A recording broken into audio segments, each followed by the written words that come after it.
다람쥐를 보고 누군가 그렇게 말하더라고요. 되게 바보스러운 짐승이다라고 말. 바보스럽다. 왜 그러냐? 다람쥐를 가을에 그 도토리를 물어다가 땅을 파고 그래 묻어놓는답니다. 그리고 하늘을 한번 쳐다본대요. 내가 어디다 묻었는지를 기억하기 위해서. 그런데 정작 겨울이 되면은 자기가 먹으려고 어디다가 묻어놨는지를 이 다람쥐가 까먹는데요. 그렇지 않겠습니까? 까먹겠죠. 그래서 다람쥐가 하늘을 쳐다보는 이유 중에 하나가 뭐냐 했더니 내가 어디 묻는지를 좀 더 정확하게 알기 위해서 하늘을 쳐다본다 그랬는데 그 하늘은 늘 같지가 않지 않습니까?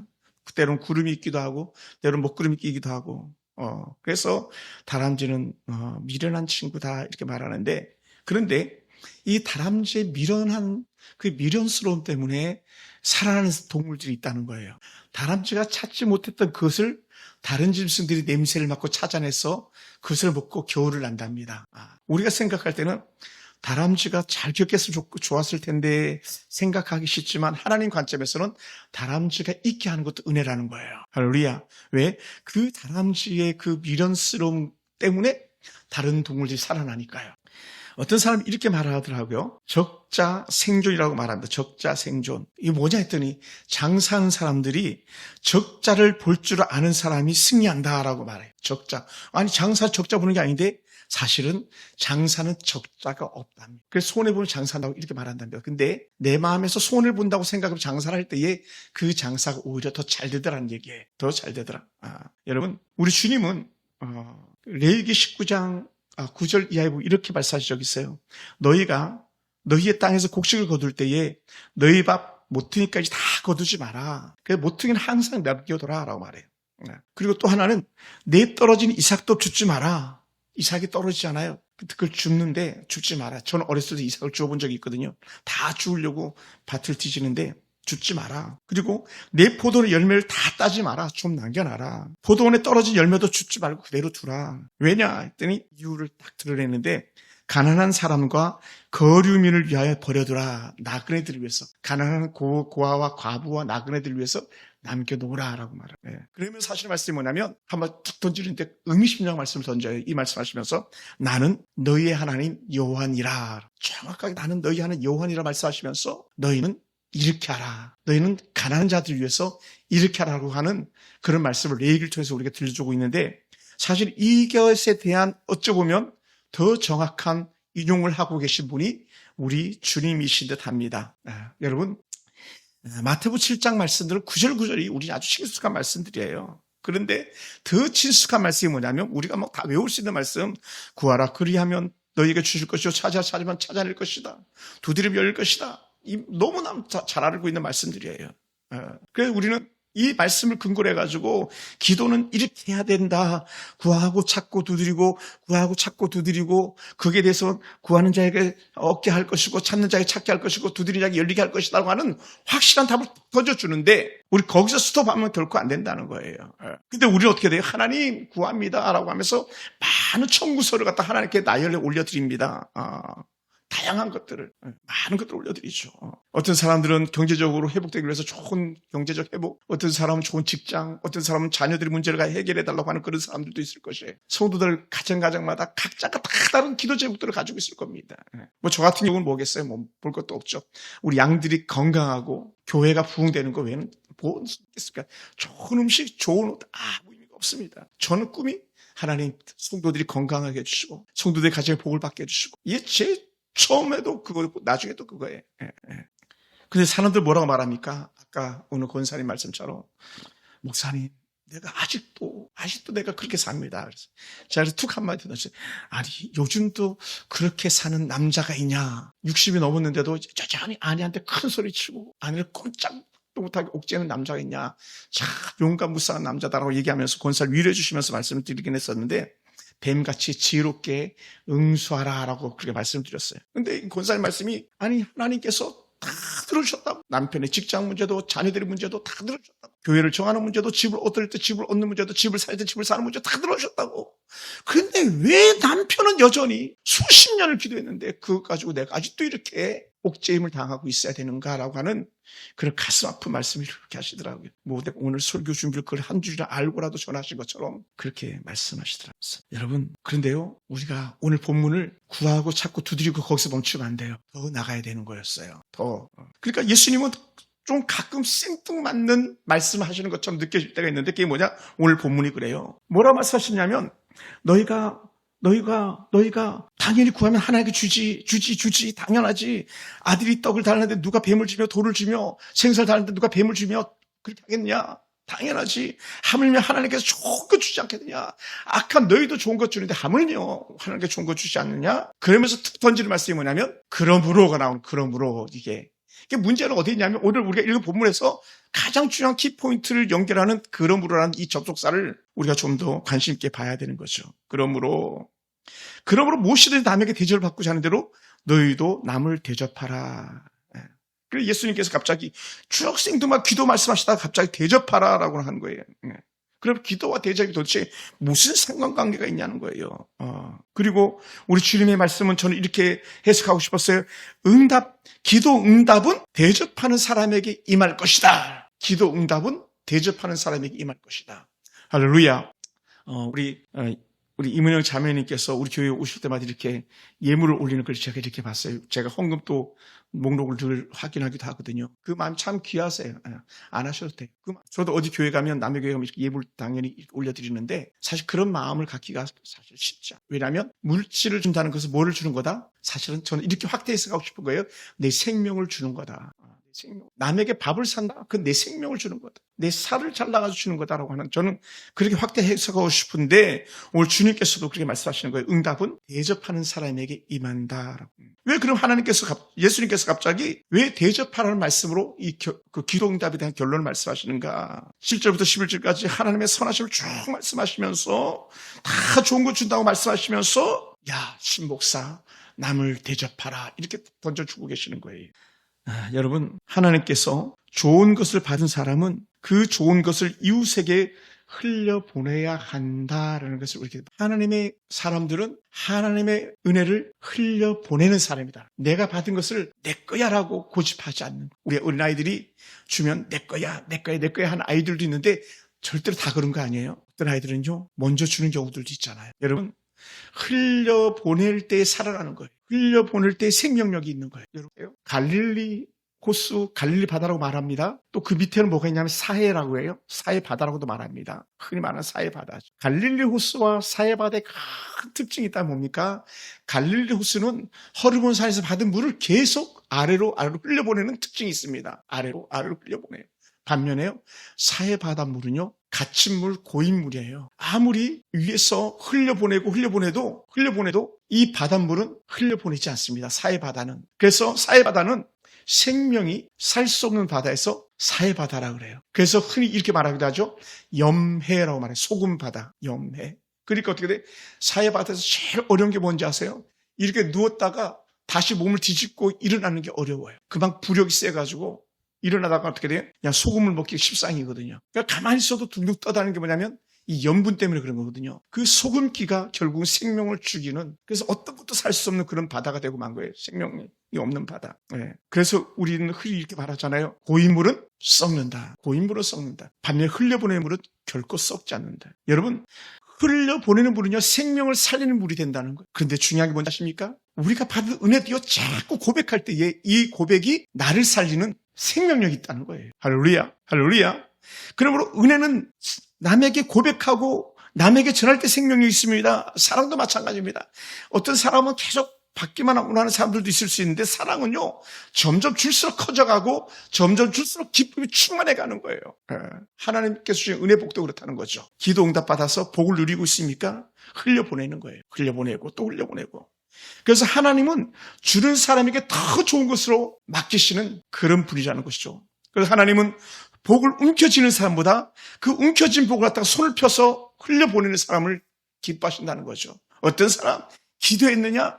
받았느냐? 너의 받은 것을 나눠라. 이렇게 나눠라. 할렐루야. 이게 우리 모토가 돼야 되는데 이게 쉽지 않아요. 우리는 어떻게 돼요? 계속 손을 안으로만, 내게로만 뻗는 그런 모습들이 우리한테 있지 않는가 생각됩니다. 교회도요, 두 가지 교회가 있을 수 있어요. 욕심을 차리는 교회, 자기만을 위하는 교회가 있을 수 있는데 계속 흘려보내는 교회들도 있더라는 거죠. 자기 배만을 불리는 그런 사람들이 아니라 흘려보내는 교회, 흘려보내는 사람들. 그러다 보니까 그렇게 하나님께 주신 은혜를 갖다 흘려보내는 사람들은요, 생명의 구원을 얻더라는 거죠. 생명의 구원을 얻는 사람. 여러분, 우리는 또 아브라함이 보기에 좀 부족함이 있었을 법한 조카 롯, 이런 사람은요, 다 남을 잘 섬겼던 사람이에요. 섬겼던 사람. 생명부지 사람을 섬겼던 사람이에요. 아브라함이 18장을 보면 뜨거운 대낮에 세 사람이 지나가는데 그 사람을 바라보면서 불러들여가지고 우리 집에서 좀 밥 좀 먹고 가라고, 식사 좀 하고 가세요, 이랬던 사람이에요. 그리고는 그냥 밥만 주지 않고 발 씻을 물까지 주고 아마 모르게도 종들 시켜서 발도 다 닦아줬을지도 모릅니다. 그리고는요, 여러분, 한 번도 본 적 없는 사람에게 송아지를 잡아줄 수 있겠어요? 송아지는요, 가장 귀한 사람에게 잡아줄 게 송아지인데, 그 송아지를 잡아다가 대접을 하죠. 그 즉시 떡을 만들어다가 대접을 하죠. 대접하는 그런 사람이었어요. 그런데 대접하고 보다 보니까 어떻게 돼요? 천사인 줄 알았던 거죠. 천사인 줄 알았어요.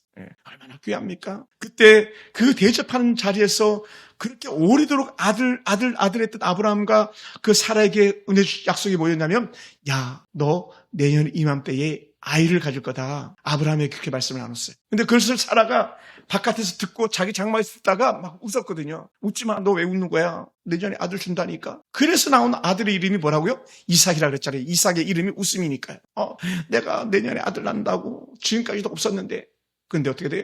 손님을 잘 대접했던 아브라함에게 그 놀라운 은혜 복을 주시는 거죠. 여러분, 제가 오늘도 폼페이 영상 최후의 멸망이라는 걸 갖다가 동영상을 이렇게 한번 쭉 봤습니다만은, 그렇게 그 로마에서 가장 정말 화려한 도시 중에 하나였던 두 개 도시를 끊는데 그 중에 하나인데, 하나가 이 폼페이라는 도시인데, 그 폼페이가 완전히 화산재로 해서 완전히 멸망하고 말았잖아요. 자기들의 부를 갖다 과시하면서 허랑망탕한 생활을 했던 그 도시가 폼페이인데 완전히 멸망해버렸잖아요. 근데 사실 구약에도 그런 도시가 있었거든요. 어디요? 소돔과 고모라가. 그런데 어떻게 돼요? 우리가 잘 아는 한 사람, 조카 롯은요, 거기서 구원받았잖아요. 비록 열매가 좀 좋지 않았지만, 쓴뿌리가 좀 있었지만, 후에 열매였지만, 조카 롯과 두 딸이 구원을 받았던 최고의 은혜의 목적이 뭡니까? 그거 받을 수 있었던 역사가 뭡니까? 그것은요, 한 천사를 잘 대접했다는 거예요. 나그네를 잘 대접했다는 겁니다. 자신의 모든 것을 들여서, 좀 세속의 그 당시의 풍습이 그랬던 것 같습니다. 막 사람들이 이 손님을 갖다 내달라고 저와 상관하겠다고 막 했을 때에 차라리 내 딸을 내주겠다, 내 딸을 내주겠다는 그런 사람들이었거든요. 그만큼 조카 롯은 남을 대접하는데 최선을 다했던, 손님 대접을 최선을 다했던 그런 사람이었다는 거예요. 그리고 어떻게 돼요? 하나님께서 그 천사를 통해서 하늘의 비밀을, 하나님께서 하신 일을 갖다 드러내줬는데, 야, 소돔 멸망할 거야. 너 빨리 나가. 나가면서 뒤돌아보지 마. 즉시 나가. 했을 때에 조카 롯이 그 딸을 데리고 나갔지 않습니까? 물론 사위도 데리고 나가려고 했었습니다. 부인도 데리고 나가려고 했었습니다. 부인은 나가다가 뒤돌아봐서 소금기둥이 되었고, 사위는 농담하지 말라고 장인어른한테 그렇게 얘기하다가 거기서 듣고 말았지 않습니까? 손님 대접 잘하다 복받은 사람. 우리가 잘 아는 엘리사 시대 때 사르밧 과부 역시 마찬가지입니다. 그 과부는 그 은혜 가운데서 복을 받은 사람, 잘 섬겼던 사람. 엘리야가 그렇게 아무것도 없어서, 먹을 것이 없어서 이 사르밧 여인 집에 왔을 때에 이 엘리야에게 조금 남은 기름 가지고, 밀가루 가지고 떡 좀 해달라 했더니 그걸 헤어다가 드렸던 그 은혜가 뭡니까? 그 가정에서 기름이 떨어지지 않고 가루가 떨어지지 않는 그 놀라운 은혜 복을 누리지 않았습니까? 여러분, 엘리야도 당시에 이방 땅에 있는 그런 곳이었는데 제대로 알긴 했겠습니까? 이 사르밧 여인이 엘리야에 대해서 제대로 알기나 했겠습니까? 왔으니 섬겨준 것뿐인데 그 복을 받아 누렸다는 거예요. 여러분, 열왕기 4장에 보면 수넴의 한 여인이 등장하는데 이 여인도 마찬가지. 이 수넴 여인 같은 경우는 어떤 역사가 있었습니까? 엘리사 선지자가 집에 오니까요, 집을 하나 방을 내줬어요. 방. 여러분, 방 내주는 거 쉽지 않잖아요.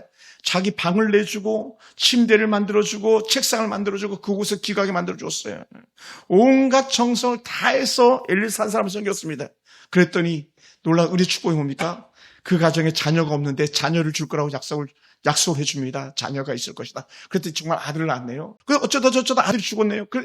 엘리사 기도하니까 어떻게 아들이 다시 살아나는 역사들까지도 일어나지 않습니까? 하나님께 주신 은혜 복들이에요. 그러니까 우리는 하나님께서 주신 은혜를 갖다가 복으로 그 복으로 받는 은혜의 결과가 뭐냐 했을 때에 나눔과 섬김이었다는 거예요. 할렐루야. 여러분, 우리가 지난주로 오병이의 축복 기도를 축복 설교를 7번 다 마쳤는데, 오병이의 기적이 시작됐을 때도 한 어린아이가 내민 도시락 아닙니까? 겨우 보리떡 5개, 물고기 2마리, 그게 전부였는데, 그래서 내드리는 순간에 놀란 역사가 일어나지 않았습니까? 무려 2만 명이 먹고 남는 역사. 다 어디서 나옵니까? 내 것을 내어드릴 때에, 내 것을 나눠줄 때에 나타났던 역사들이라는 것이죠. 여러분, 그런데 그럼 우리는 왜 가끔은 내 거 하면서 욕심을 부리는 겁니까? 왜 우리가 잘 대접하지 못합니까? 왜? 그 이유는 뭐겠어요? 내 것을 주고 나면 내 것이 줄어드는, 내 몫이라고 하는 그 강력한 집착이 있기 때문에 그렇습니다. 왜 오늘 우리들이 하나님 앞에 온전한 예물을 올리지 못한다거나, 부모 공경을 제대로 하지 못한다거나, 자녀들에서 풍성히 쓰지 못하는 이유가 뭡니까? 부모들은 그렇겠죠. 노년을 생각해서, 노후가, 예를 들어서, 당연하죠. 노후가 중요하죠. 그런데 만약에요, 내 노후보다 자녀가 더 크게 보이면요, 자녀에게 흘려보내. 내 미래보다 부모가 크게 보이면 부모에게 흘려보낼 수 있는 거예요. 내 삶보다 하나님 크게 보이면 하나님께 흘려보낼 수 있는 거예요. 내 주변에 있는 사람이, 연약한 사람의 모습이 내 눈에 들어오면요, 우리는 그 사람에게 흘려보낼 수 있는 거예요. 그렇게 하지 않으니까 그걸 못하는 거예요. 늘 우리는 이렇게 말할지도 모르죠. 목사님, 내 쓸 것도 모자라. 내 먹을 것도 모자라. 내 것도 없는데 어떻게 줍니까? 다 자기 계산기를 두들리는 자기 계산법을 쓰고 있는 거죠. 근데 우리는 그렇게 살아서는 안 돼요. 하나님의 계산법을 사는 사람들입니다. 할렐루야.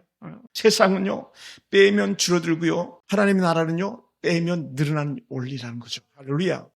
우리 집사님 오셔서 말씀하기가 좀 민망합니다만은 제가 늘 이렇게 생각하는 게 뭐냐면, 우리, 민평주 집사님은 우리 교회 제일 부자시거든요. 왜 부자냐? 제일 잘 나눠주시니까. 제일 잘 나눠주시니까. 지난 주 중에도 또 감자를 갖다 2보따리나 사다 나오셨더라고요, 보니까. 성도들 또 반찬 해주시라고. 그런 사람이 누가 있습니까? 그렇게 잘 나눠주시니까 우리 집사님은 해마다 조금씩 플러스되는 은혜가 있습니다.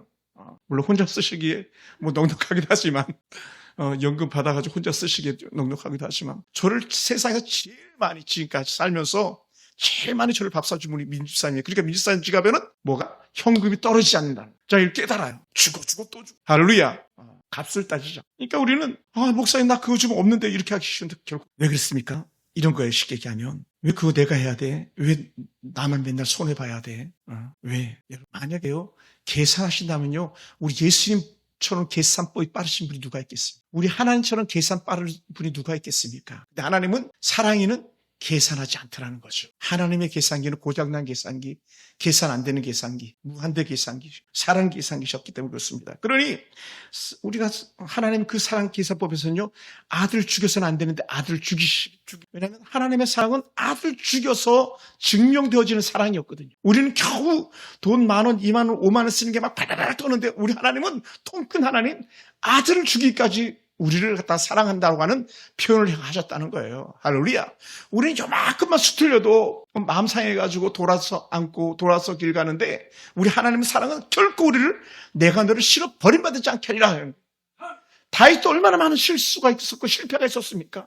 다윗의 아들놈들 중에 잘난 놈들이 그렇게 많지 않습니다. 그럼에도 불구하고 하나님은 그 가정을 최고의 가정으로 삼아주시고 그 왕위를 빼앗기지 않도록 지키시고 또 지키시는 하나님의 은혜였습니다. 왜요? 하나님은 계산하지 않는 하나님의 사랑이었기 때문에 그렇습니다. 여러분, 또 우리가 왜 자주 그렇게 살지 못합니까? 우리는 거저 받은 것을 쉽게 잊어요. 그게 문제야. 하는 게 주였는데 그걸 쉽게 잊어요. 직장 취직하잖아요. 그 직장에 들어간 게 얼마나 감사하고 놀라운 일입니까? 우리 이쁜 딸 결혼했잖아요. 얼마나 감사하고 놀라운 일입니까? 근데 그 감사와 감격은 잠깐이고 끝 이렇게 나가더라는 거죠. 그러니까 어떻게 돼요? 하나님 은혜의 감동이 식어지는 경우들이 없지 않아 있지 않습니까? 근데 우리는 은혜를 잊어서는 안 됩니다. 어떻게 쓰면 세상 사람들이 그런 말 했겠어요? 원수는 모래 위에다 새기고 은혜는 바위에 새기라고. 이거 성경에 나온 얘기 아니잖아요. 그죠? 성경에 나온 얘기가 아니라. 세상 사람도 원수는 모래에다 새기고 은혜는 바위에다 새기는데 우리는 그리스도인들 반대로 살지 않는가 돌이켜봐야 된다는 거예요. 우리가 받은 은혜가 얼마나 큽니까? 받은 사랑이 얼마나 큽니까? 그러니까 감사합니다. 그럴 수 있는 거예요. 근데 우리는 그렇게 잘 하지 못하는 것이. 여러분, 십자가의 그 크신 사랑과 은혜를 받은 경험이 있다면 그 어떤 사람도 결코 인색할 수가 없는, 내가 얼마나 큰 용서를 받았는지를 기억한다면 우리는 통 큰 용서를 할 수 있는 사람들인 거예요. 할렐루야. 그리고 여러분, 우리는 하나님의 은혜로 살아가는 그런 사람들인 줄 믿습니다. 그러니 얼마 전에 우리 허순옥 성도님이 떡을 세상에 그냥 얼마나 많이 해왔을까. 그것도 직접 집에서 말이 그렇지. 그 쉽지 않잖아요. 온갖 것을 넣어가지고 떡을 오셨어요. 그것도 겨우 오신 지 이제 겨우 2달도 채 됐나요? 그런 분 쉽지 않고. 지금까지 그런 분이 한 분도 계시지 않았잖아요. 물론 돈을 내고 떡을 사오신 분들은 계셨습니다. 쉽지 않아. 자기 시간과 자기의 물질을 쓴다는 건요, 누구도 쉽지 않은 거예요. 그렇다면, 그렇게 할 수 있는 사람들이 누구냐 했을 때에 하나님의 은혜를 기억하는 사람만이 가능한 줄 믿습니다. 할렐루야. 사랑하는 성도 여러분, 하나님은요, 언제든지 사람을 통해서 일하신다고 말해요. 여러분, 우리는 하나님께 때로는 물질의 풍성함을 달라고 기도합니다. 근데 하나님은 하늘에서 좀 돈 좀 떨어뜨려 주시면 얼마나 좋겠습니까? 그렇게 하지 않더라는. 어떤 교회는 대전에 있는 교회인데요. 산 기도를 하러 갔어요. 교회 건축을 하면서 건축을 위해서 막 기도하기 위해서 건축 헌금 때문에 막 성도들이 모여서 기도하기 시작했어요. 근데 놀라운 거예요. 자기들이 기도하러 간 그 자리에 어떻게 누가 아는 사람이 있었는지 모르겠는데 거기서 산삼 군락지를 발견한 거예요. 산삼 군락지 대전에서. 우리 산기도 가까이 산삼 찾으러 우리 봐도 몰라. 산삼 군락지를 발견한 그게 간증으로 올라왔어. 얼마나 귀하고 놀라운 은혜입니까? 또 안 되는 그런 은혜. 제가 있던 의정부 강유에 있었는 이경이라는 권사님은 이경이라는 권사님은요. 세상에 의정부 강용교회에 6,800평 땅 사놓고 건축하겠다고 그렇게 기도하고 있을 때에 이 권사님이 로또를 받으셔가지고 아마도 거의 다 헌금하셨어요. 적은 금액이 아니었어요. 2등인가 3등인가. 물론 로또를 사는 것도 문제가 있을 수도 있겠지만 하나님께서는 마음을 가는 곳에 물질을 같이 흘려보내는 은혜가 있다는 것이죠. 할렐루야. 온결 없는 말씀들인데 지난주 주일날 제가 강원도 옥계로 가가지고 김장수사님 형님을 모시고 직접 제 친구 목사님, 동기 목사님 교회까지 이렇게 안내를 해드렸는데 제게도 고민이 있었어요. 어떤 고민이 있었냐면 제 지갑에 5만하고도 2천원 딱 있었거든요. 현금이 5만하고도 2천원. 5만원 헌금을 하긴 해야 되는데 5만원 그냥 나오지도 못하고 지금 우리 성도님 형님을 부탁한다고 하는데 어떻게 해요? 과감하게 5만하고도 2천원 빼고 5만원 제가 예물 올리고 왔습니다만 그리고 주보를 찍어왔어요. 하나님께서 이곳에 예물을 흘려보내게 하실 것이다. 그 마음을 가지고 할렐루야. 그리고 어제 우연찮게 김장수사님을 길에서 만났어요. 형님 얘기를 잠깐 짧게 했어요. 목사님 어떻게 그 최고자의 상대까지 가셨냐고. 그러면서 목사님 그 교회 계좌번호 좀 알려달라고. 자기가 좀 헌금을 해야 되겠다고. 그리고는 그 포항에 누님이 계신가 봐요. 포항의 누나가 좀 정기적으로 헌금을 하겠다고 그 교회 계좌번호를 좀 이렇게 알려달라고 그러더라고요. 할렐루야. 그 교회는 우리가 옥계에서 수련을 하는 바람에 두 사람이 대박이 난 거예요. 김장수사님 형님과 김장수사님 그리고 그 교회 담임 목사님. 시골 교회 거의 사람 없죠. 산골짜기. 여러분 사실 그것 떠나서 형님이 그 교회를 나간다니까 동생들이 마음을 다해서 예물을 그 교회에다 하겠다고 하는 마음 그 자체가 얼마나 귀합니까? 얼마나 그 마음 귀하죠. 참 그게 하나님 주시는 은혜 마음 아니겠습니까? 저는 또 이런 마음이 들었어요. 자, 그래도 좀 혼자 사시는 형님, 그래서 또 언젠간 돌아가실 텐데 천국 갈 때 최소한 장례 치러줄 수 있는 교회는 있어야 되지 않겠는가? 저는 사실 그 마음을 가졌었어요. 그 마음. 들여다보면 좋겠다라는 그 마음을 가졌는데 그 형님 목사님이 그렇게 하시겠다고 이렇게 말씀을 해주시더라고요. 계산기 두드리면요 절대 할 수 없는 거예요. 저는 길을 완전히 반대 방향으로 간 거거든요. 제가 가야 될 목적지 저 위에 속초인데 그 반대로 동해 쪽으로 제가 간 거 아닙니까? 사랑하는 성도 여러분, 하나님이 기뻐하는 일 아니겠습니까? 그게 하나님이 기뻐하는 5만 원 헌금한 거 하나님께서 50만 원 주시지 않을까요? 500만 원도 주시겠죠. 언제 주실지 모르지만 왜냐하면 생각할 때마다 주님께서 때로 500만 원, 때로 1000만 원을 보내주신 적도 있었거든요. 여러분 하나님이 하시는 일이에요. 하나님. 저는 그것을 믿습니다. 여러분 오늘 주변의 교회에서 막 좋은 소식이 들리고 좋은 소문이 나면 우리 박수 쳐줘야 되고 이웃 교회가 막 부흥하면 잘했다고 박수 쳐줘야 되고 이웃 성도가 잘됐다면 막 춤을 춰줘야 되고 그것이 오늘 우리가 받은 은혜를 갚는 길인 거죠. 박수 쳐주는 거 쉽지 않습니다. 같이 춤춰주는 거 쉽지 않습니다. 그런데 주님께서는요 기뻐하시는 것이 우리가 해야 될 일이라고 말씀하시는 거예요. 그조차도 섬김이기 때문에. 그래서 갈라디아서는 뭐라고 표현했냐면 사도 바울은 갈라디아서 6장 7절에서요 스스로 속이지 말라. 하나님은 얻심 여김을 받지 아니하신다. 하나님 다른 말로 하면 무시당하지 않는다는 거예요. 그러면 사실 말씀이 뭐냐면 사람이 무엇을 심든지 그대로 거두리라. 할렐루야. 부른 대로 거두리라. 그러면 사랑하는 성도 여러분, 우리가 섬기는 그 일은요 소모적인 게 아닌 거예요. 제가 이 설교를 하면서 또 준비하면서 조금 전에도 막 아까 찬양하면서도 막 그 생각이 드는 게 약간 속상한 듯한 그런 마음이 드는 것도 있는데 그게 뭐냐면 우리 성도님 작년에 세례받고 불과 얼마 안 돼가지고 저 땅끝 거문도까지 가셨잖아요. 거문도까지. 큰 거문도까지. 가끔 제가 이렇게 통화하면요, 얼마나 막 속이 쓰는지 몰라요. 기껏 전도해서 세례주고 했더니 먼 땅끝에 가가지고 교회도 지금 못 나오고 계시고 막. 근데 감사한 게 뭐냐면, 목사님 제가 여기서도 성경 열심히 보고 있습니다. 그럼 된 거잖아요. 언젠간 목사님 올라오면 교회 오겠습니다. 그러니까 또 언제 올지 모르지만 또 기대하고 있으면 되는 거. 손해가 아니더라는 거예요. 하나님 나라에서는. 그럼 사랑하는 성도 여러분, 섬김은요, 작은 씨앗이 되는 거예요. 어린아이 오병이와 같은 그런 섬김. 우리의 말 한마디 격려, 우리의 말 한마디 칭찬, 그것이 다 씨앗이 되는 거예요. 뭡니까? 여러분, 섬김의 마음, 나눔의 마음이 없으면요, 결코 칭찬 못 합니다. 섬김의 마음, 나눔의 마음이 없으면요, 그 사람을 위해서 중보기도 더더욱 못합니다. 마음이 죄가 가로막고 있는데 못하죠. 근데 어떻게 돼? 섬긴다, 수용한다, 포용한다 하면요, 다 할 수 있는 거예요. 할렐루야, 할렐루야. 그래서 저는 되도록이면 교회를 떠난 사람들일지라도 또 이전에 사귀었던 어떤 성도들일지라도 형제들일지라도 다 하다 보다 동기 친구들일지라도 결코 원수시지 않는다, 촉지지 않는다. 그게 오늘 우리가 해야 될 일이었다는 것이죠. 할렐루야. 그래서 오늘 우리가 그렇게 쓰임받기 원합니다. 여러분, 촛불은요, 다른 촛불에 불을 붙여주어도 자신의 빛을 잃지 않는다는 거예요. 다른 불에 튕겨주고 또 붙여주고 또 붙여줘도 자기 빛은 잃지 않는다는 거예요. 단지 자기를 불태워서 점점 녹아질 뿐인 것이죠. 초가 빛을 발하는 동안에는 사방은 환하게 비춰지는 거예요. 뭡니까? 자신의 몸을 태움으로써 불이 비춰지고 있는 것처럼. 여러분, 저는 이 사람을 정말 좋아하는데요. 그의 위인전을 읽어봐도 너무너무 좋은 사람이 있습니다. 누구냐면 감리교 창시자 요한 웨슬레라는 사람이에요. 요한 웨슬레. 이 요한 웨슬레는요, 할 수 있는 모든 선을 할 수 있는 모든 방법으로 할 수 있는 모든 곳에서 할 수 있는 모든 사람에게 할 수 있는 모든 때에 행하라라는 거예요. 다른 말로 하면요, 언제든지 섬겨라. 언제든지. 기회를 보지 말고 항상 섬겨라, 이 말을 해주고 있는 거예요, 요한 웨슬레. 그러니까 여러분, 감리교가 세계 최고의 교단이 된 거예요. 감리교가 우리나라에서 제일 큰 교회거든요, 사실은. 금남교회, 광림교회, 임마누엘교회, 김홍동 목사 최고의 교회 아닙니까? 더불어서 한 가지 예를 드리고 설교를 마무리하겠습니다만, 제가 청년 때에 우리 하은이, 하영이 말할 때, 더 어렸을 때에 원종수란 권사님을 이렇게 테이프에서, 간증 테이프에서 이렇게 듣게 되었었습니다. 대전고등학교 2학년 원종수. 근데 그의 어머님은 늘 하나님 앞에 기도했던 사람. 근데 이 어머니의 마음에는 늘 긍휼의 마음이 있어가지고 남을 잘 섬기는 사람.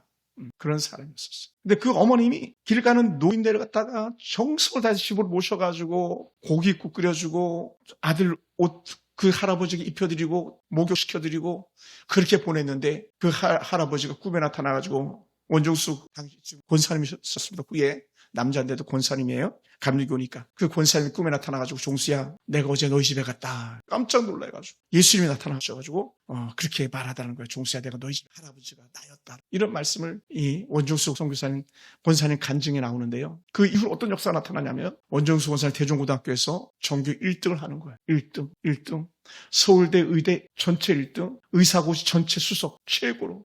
근데 왜 그러냐 했더니, 이 원종수 권사님이 그날 이후로 공부만 하면 다 알게 되는 거예요. 공부만 하면 그 시험 보려면 책이 그냥 다 막 저절로 넘어가가지고 책장에 답이 보일 정도로 그렇게 하나님께서 그에게 지혜를 주시더라는 거예요. 할렐루야. 지금 미국에서 최고의 암 권위자로 아마 지금도 그렇게 사역하고 계실 겁니다. 더는 은혜가 아닐 수가 없어요. 뭐라고요? 섬김. 자기가 먹을 국을 갖다가 할아버지에게 떠주고, 자기가 먹을 고기를 갖다가 할아버지에게 떠주고, 자기가 입을 내복을 갖다가 할아버지에게 입혀드리고, 그렇게 더러운 할아버지 몸 닦아드리고, 그 은혜의 결과가 그렇게 됐더라고요. 여러분 어떻습니까? 오늘 우리는 얼마만큼이나 대접하는 데에 마음을 다하고 있습니까? 우리 이왕 오셨으니까 제가 잠깐 표현해 본다면, 우리 조계순 집사님 집에서 막 가끔 막 음식도 해오시잖아요. 그거에 아무나 하실 수 있는 게 아니니까 집사님 찐인 진짜. 있다고 남 준다? 절대로 안 돼. 하나님께 주신 마음 아니면, 하나님이 받은 은혜를 생각하는 마음이 아니면 절대로 할 수 없습니다. 그리고 여러분은 그런 면에서 큰 사람이에요. 우리 하은이 있지만 고정적으로 아빠한테 용돈 준다, 이거 하나님 주신 마음 아니면 안 돼. 청년들 그런 애들이 어디 있어, 세상에. 내가 친구들한테 얘기하면 깜짝 놀래. 그런 딸이 있냐고, 세상에. 아니, 목사님 딸들은 어떻게 찬양하고 반주하고 컴퓨터하고 그거 다 하냐고. 우리 애들은 손도 까딱 안 하는데, 예를 들어서 다 그런 건 아니야. 참고로 나중에 안 할까 봐 걱정이 돼. 그렇게 사모님이 어떻게 그렇게 하냐고. 제가 또 이 설교를 준비하면서 생각해 본 게 있어요. 우리 사모님은 어떻게 그렇게 물질이 손에서 떨어지지 않는가? 물론 떨어질 때도 있을지 모르겠습니다만, 어디 가면 항상 사모님이 밥 삽니다. 어디 가면. 우리 가족들 위해서도 그렇고, 성도들하고 어디 가도 항상 사모님이 카드를 꺼내지, 다른 사람들이 카드 꺼내는 예가 거의 없습니다. 왜요? 그게 복받는 비결인 줄 알기 때문에. 할렐루야. 할렐루야. 그게 은혜예요. 옷을 사도요, 한 벌 사주지 않습니다. 두 벌 사줍니다. 알고 봤더니 부자들이, 의정부 강남교회 사역할 때에 부자들이 그렇게, 어떤 부자? 믿음 부자. 돈이 많아서 부자가 아니라 믿음 부자. 예. 여러분, 그래서 주님께서는 기도는 하나님 향해 손을 드는 것이다. 근데 대접은 이웃을 향해서 손을 내미는 것이다. 우리는 기도해서 받은 거니까 내 거 아니잖아요. 내 거 아니니까 하나님 거니까 나눠줄 수 있다는 것이죠. 쉽게 얘기하면. 그러니까 하나님 이 두 손이 함께 움직이기를 원하신다는 거예요. 기도해서 받고 기도해서 받은 걸 나눠주고. 할렐루야. 그게 우리가 해야 될 일이죠. 기도하는 손만 있는 신앙은요, 반쪽 신앙입니다. 섬기는 손이 있는 사람이 온전한 손을 가진 사람이라는 것이죠. 그러니요, 예물 드리면서 봉사하면서 벌벌벌 떨지 않는 거예요. 예, 어떤 사람 떨 수도 있거든요. 부모한테 막 용돈 주고 벌벌벌 떨 수도 있잖아요. 계산해보고 막. 그렇지 않는다는 거예요. 하나님께 두 손을 들고 기도하고 응답받아서 그것을 이웃을 통해서 흘려버릴 수 있는 사람, 저와 여러분 되길 주로 축원합니다. 할렐루야. 여러분, 오늘도 하나님께 기도해서 구해보시기 바랍니다. 그리고는 우리가 그것을 구하는 것을 끝나지 마시고 반드시 손을 내밀 수 있는 그런 은혜의 사람 되기 원합니다. 할렐루야. 그러면서 이전에 우리 김기수 집사님 같은 경우 참 잘 섬기는 분이셨어요. 잘 섬기는 분. 물질에 있어서만은 그만한 분이 없습니다. 우리 교회에서. 봉사도 마찬가지. 네, 잘 섬겼습니다. 립 서비스. 말씀으로도 잘 섬겼습니다. 네, 얼마나 귀한지 모릅니다. 여러분, 우리가 받은 은혜들을 갖다가 그래서 손을 피는 거예요. 계속 손을 피고 계속. 다음에 뭐 갖다 주지? 뭐 갖다 주지? 이렇게 말하는 사람들이 되게 많습니다. 근데 그게 누가 했던 말이라고요? 예수님께서 하셨던 말씀. 내가 너희에게 무엇하여 주기를 원하느냐, 이 말씀. 그래, 어떤 사람은 보기를 원합니다. 어떤 사람이 병 낫기를 원합니다. 어떤 사람은 일어나기 원합니다. 걷기 원합니다. 그러니까 예수님이 다 해주신 거예요, 다. 근데 어떻게 돼요? 악한 자들은 그런 예수님을 십자가에 못 박아 죽였잖아요. 그런데 어떻게 돼요? 후에 깨달았잖아요. 아, 예수님이 진짜셨구나. 예수님이 하나님이셨구나. 그것이 부활로 증명되어져. 여전히 부활하신 그 주님께서도 얘들아 가서 섬겨라. 또 가서 섬겨라고 하는 것이 예수님의 유언이었잖아요. 그러니까 오늘 우리가 그렇게 살아가야 될 줄 믿습니다. 그러므로 사랑하는 성도 여러분, 우리가 한 사람을 찾아가고 한 사람을 잘 대접하고 또 다른 한 사람 짐을 대신 나눠주고 또 다른 한 사람과 함께 울어줄 수 있다면 그 사람이 진짜 기도하는 사람, 그 사람이 진짜 예수 믿는 사람인 줄 믿습니다. 히브리서 6장 10절에서 하나님이 불의하지 아니하사 너희 행위와 그의 이름을 위하여 나타낸 사랑으로 성도를 섬기는 것과 이제도 섬기고 있는 것을 잊어버리지 아니하시니라. 전에 너희가 섬긴 것, 그리고 지금도 섬기는 것을 하나님은 잊지 않는다라고 히브리서 기자는 6장 10절에서 이렇게 말씀해 주셨어요. 그러면서 6장 14절에서 하나님께서 복주고 복주며 번성케 번성케 하리라는 말씀을 주셨다고 쭉 쭉나가는 거예요. 근데 우리는 다 히브리서 6장 14절 말씀만 귀 기울이고 있지 히브리서 6장 10절 말씀은 사실 어찌 보면 관심도 없죠. 저도 마찬가지였었습니다. 오늘 이 말씀을 다시 한번. 그러므로 사랑하는 성도 여러분, 오늘 우리의 기도에 한 가지를 더해보기 원합니다. 하나님, 나는 어떻게 섬겨야 할까요? 나는 어떻게 섬겨야 할까요? 주님은 나를 위해서 몸버려 피 흘려 죽으시기까지 나를 섬겼는데 주님의 그 큰 상을 받은 나는 어떻게 살아가면 좋겠습니까? 여기에 우리가 질문한다면 우리는 만나는 사람에게 인색하지 않고 만난 사람들에게 축복하기를 주저하지 않고 만나는 사람들을 갖다 손잡고 가는 데에 인색하지 않게 될 줄 믿습니다. 사랑하는 성도 여러분,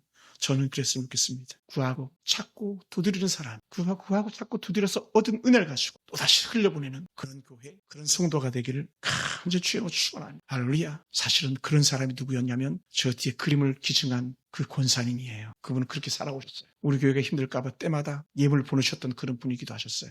목사님 하면서 힘들할 때마다 위로의 전화를 주셨던 그런 분이기도 하셨고, 저는 오늘 여러분이 그런 사람이 됐으면 좋겠습니다. 너희가 거저받았으니 거저 주어라. 이 은혜가 우리 가운데 있기를 주여 축원합니다.